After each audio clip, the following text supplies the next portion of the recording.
Hey, Brian Young here from ProfitSourcing.com. Today's video is setting up a book selling budget. You're operating a book selling business. Maybe you're working for yourself. Maybe you have a few employees, independent contractors. I'm just going to stress to you the importance of analyzing your business from a financial perspective and setting up a good, solid book selling budget that'll get you through times of turmoil and financial uncertainty. So, Houston, we have a problem as our first topic. I just want to relate to you some of the stress that we went through financially as we tried to expand and grow our book selling business. So back in Q1 of 2015, we really hit a cash flow crunch. We were spending way more money than we were bringing in, and we were growing too fast. And there's another variety of factors, all of which I'll cover here in a moment. But the end result was that we were coming under a lot of financial pressure, and we really didn't understand why. But ultimately boiled down to we weren't operating an efficient business. So we were trying to expand too fast, blindly, and we weren't dealing very efficiently with the aspects of the business that we already had on our plate, which led to some problems. And this is what our major cash flow crunch looked like. Bringing in about $3,000 profit, had about $5,000 of expenses.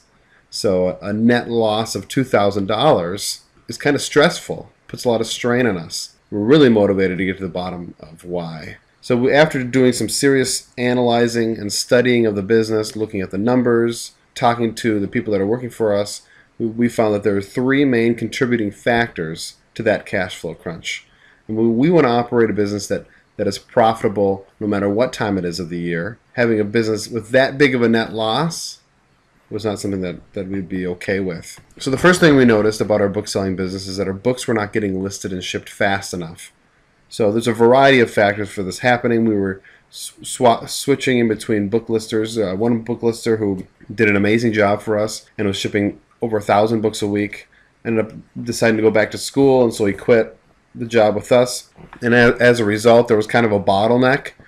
So the guy that was sourcing books for us in the Twin Cities, continued to source between 600 and 1,000 books a week, which meant that there were thousands of books sitting around in somebody's garage in boxes for weeks and weeks and weeks. In fact, some of the books have been there for almost a month because we pay for our books up front and we pay our buying commissions, our finder's fees, so to speak, up front.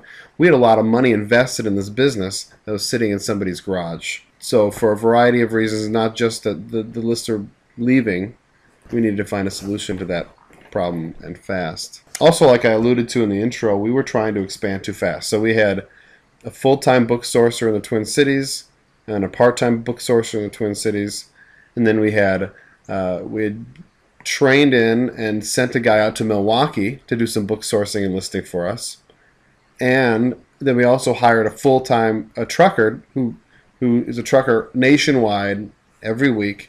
Every 6 hours he has to take an hour break, 1 hour increments every 6 hours.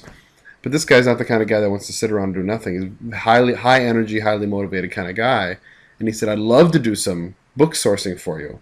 And so he plans out his 1 hour breaks for book sales and thrift stores that are on his route. And so he'll send me a text message from Dallas, Texas, showing me his haul. And then the next week he's up in New York State, at a book sale. And then the week after that he's in Wisconsin. So he's just all over the country taking advantage of all these really neat sales that we wouldn't normally have access to, geographically speaking. Because he was sourcing at such a high volume, we didn't expect it. In fact, we just thought he'd maybe get a few hundred books a week, max. But he was bringing in like 600 books a week.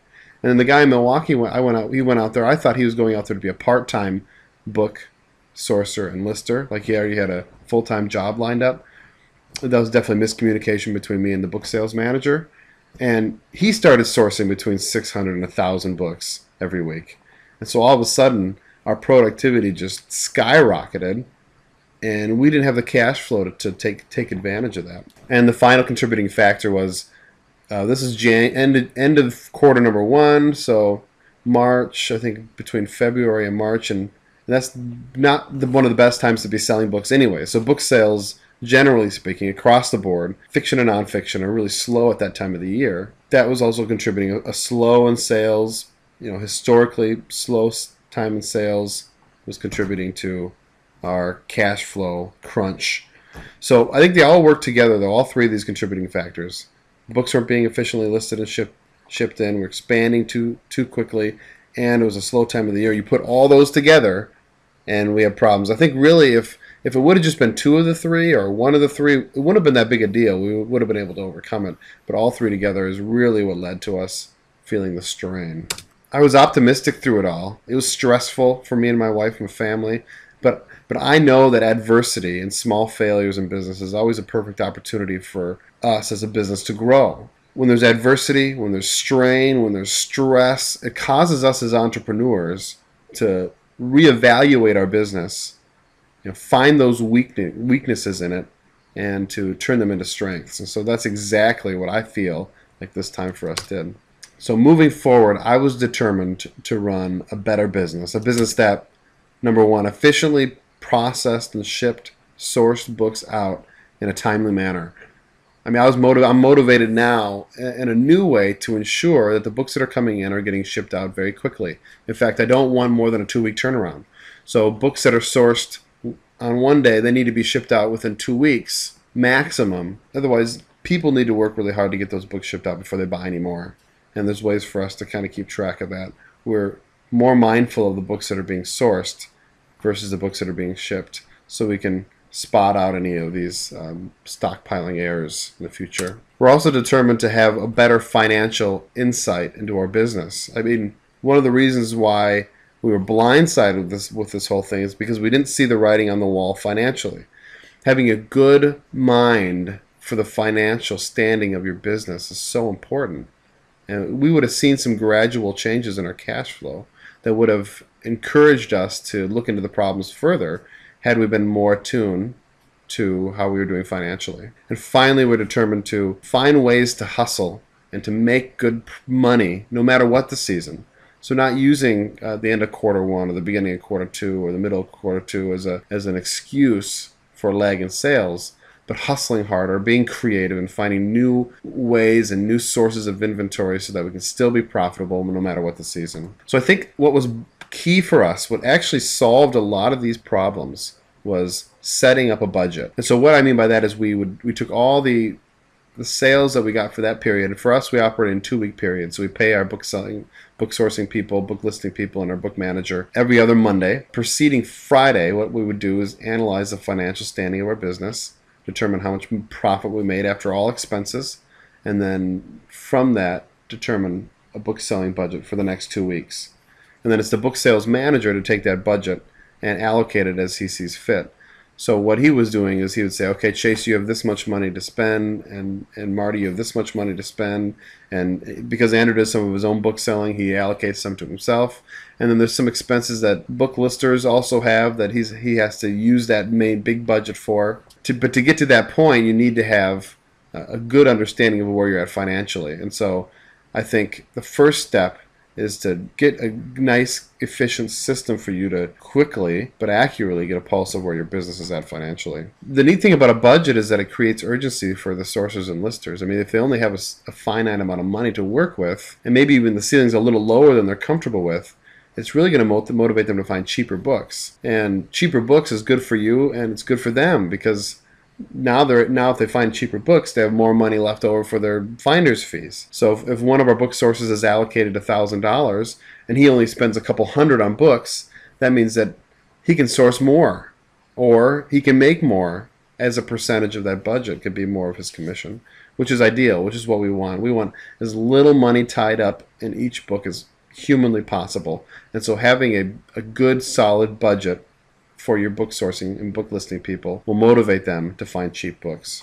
And then also just having a good budget, having a good financial perspective on your business every couple of weeks is going to prevent you from experiencing any unexpected cash flow crunches like we did. You'll be able to see the writing on the wall. You're always going to know where your business is at financially, which is so important. So how to set up a budget. First thing you want to do is figure out how much profit you made. You want to consider all the expenses that your business has. So figure out, obviously, how much the books are costing, how much your finder's fees are, what are you paying for shipping, obviously Amazon takes out all their fees, so you don't really have to consider that, because the payout, we use the payout as a springboard to figure out the profitability of our business. Also, you're going to want to look at any other expenses that are kind of overhead that you don't really consider, like subscription fees, boxes, tape, equipment, whatever, programs that you purchase that help you run your business. Make sure you take all those into consideration. And even if it's just a small percentage of the profit that you need to deduct for those, it's really important to do that, because you want to have a very clear view of where you're at financially. And then, are you going to pay yourself? So after all that's said and done, are you taking some money for yourself? Because it is important for you to make sure that you're making enough money to survive. Now, keep in mind that I'm always a firm advocate of taking as little as you can now so that you can take more later. The more that you can reinvest into this business, the faster it's going to grow. And so my wife and I and family, we've really buckled down financially and gotten as frugal as possible. And we're muscling our way through these first 5, 6, 7 years of selling, so that on the other end we can just relax and enjoy the spoils, enjoy the profitability of this business when we get to that point. But we haven't quite got there yet, so we're still hustling. And then after all is said and done, how much do you want to invest in your next period, in your next 2 weeks, or your next month, or your next week, however you structure your budget? Do you want to reinvest it all? Do you have some extra money, maybe for some other sources of income, so you want to invest more? Or would you like to invest less and maybe take some of the extra monies and set them aside, or put them in a different endeavor? I mean, that's the question you want to ask yourself. When you have that answer, then you can move forward and you can give your budget to your book sourcing, listing, and managerial people. So hopefully you've picked up a few tips and tricks in this. Hopefully it's given you good motivation to set up a budget for yourself for a variety of reasons. Ultimately, I would love for you to learn from my mistakes, some of the pain that we went through as an entrepreneur. You don't have to go through. Although adversity is great for growing and making a business more efficient, you can also get the same result by learning from other entrepreneurs who have gone before you. You don't always have to suffer through it yourself. And so I hope that this presentation is helping you with that. And I just hope that you work really hard to run an efficient business, because ultimately everybody's going to be happier. There's going to be more stability and structure for the people that you hire, and there's just going to be more peace of mind and vision for you as a business owner. Well, thank you for watching this video. If you have any questions at all, please get in contact with me at brianrobertyoung@gmail.com or connect with us on Facebook. Hope you have a great day, and we'll see you later.